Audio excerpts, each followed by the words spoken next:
La résolution de l'Organisation des Nations Unies concernant le détroit d'Ormuz a été mise en veto par la Russie et la Chine. 11 représentants ont voté pour, tandis que 2 ont voté contre et 2 se sont abstenus, écrit Sky News.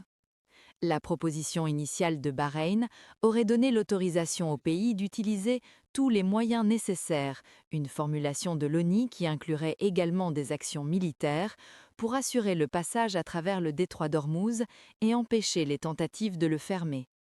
Après que la Russie, la Chine et la France, tous des pays avec droit de veto au Conseil de sécurité de 15 membres, ont exprimé leur opposition à l'adoption de l'utilisation de la force, la résolution a été révisée pour supprimer toute référence aux actions offensives.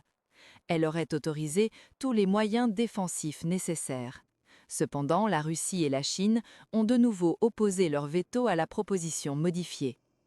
Avant que la Russie et la Chine ne mettent leur veto à la proposition de réouverture du détroit d'Ormuz, le représentant du Bahreïn à l'ONU plaidait en sa faveur.